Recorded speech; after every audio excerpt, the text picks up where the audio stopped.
1,000 simulated everyday driving miles on the engine.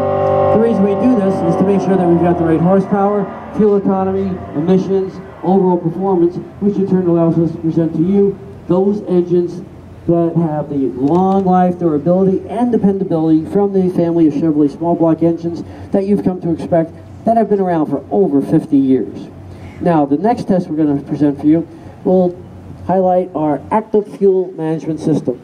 Active fuel management means that automatically 4 of the 8 cylinders will be deactivated.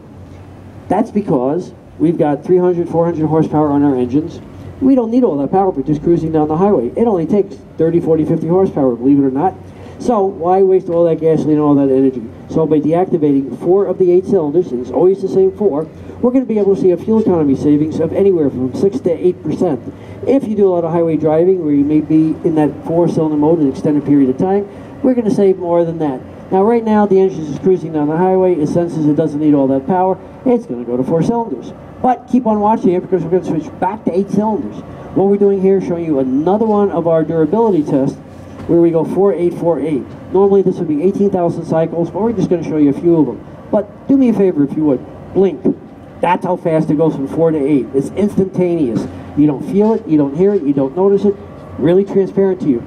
Now we've got active fuel management available in the Silverado, Suburban Tahoe, Avalanche, and Hybrid Silverado and Tahoe, and even in our 400 horsepower 6.2 liter V8 Camaro SS with automatic transmission. And as I said, you don't always need all that power.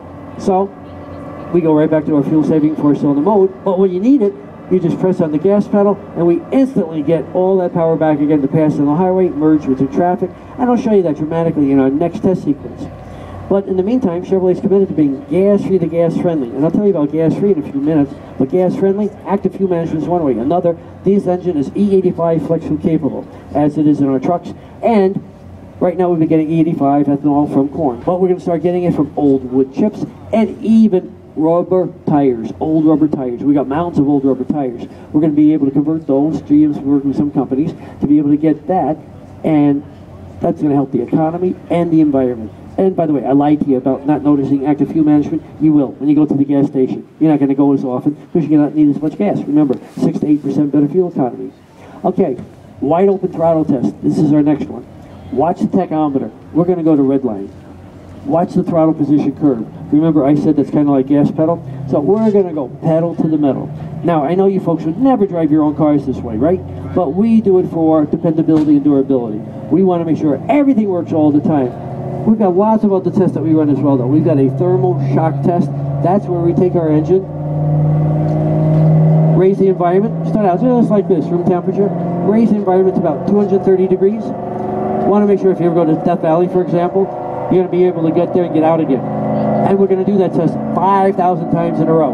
Want to make sure everything works all the time. Then we take the coolant, run it through a chiller. You thought it was getting cold here in Baltimore lately? And we go down to minus 40 degrees. I know if you ever got that cold in Baltimore, you probably wouldn't want to start, but we're going to make sure your engine does.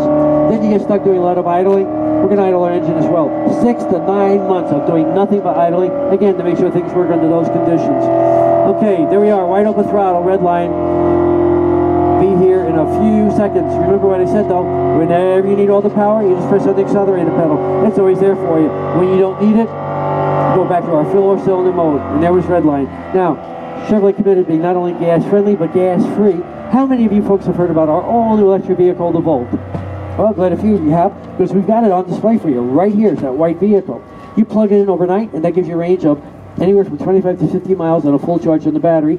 80% of all the commuters in the United States never go more than 40 miles. Those people would never use a drop of gasoline. But if you want to go more than that, still not a problem. We've got an onboard extended range gas-powered generator to supply electricity for the vehicle for up to another 340 miles. It kind of works like a diesel locomotive. So you're never stranded and you don't need a long extension cord. My name is Jeff. I'd be happy to answer any questions you've got. If I don't know the answer, I'll make one up. But we've got a lot of good product specialists on the floor for you to talk to, and a lot of great products here at Chevrolet. So in the meantime, enjoy yourselves here at the Baltimore Auto Show. Thank you very much, and we'll do this all over again at the top of the hour.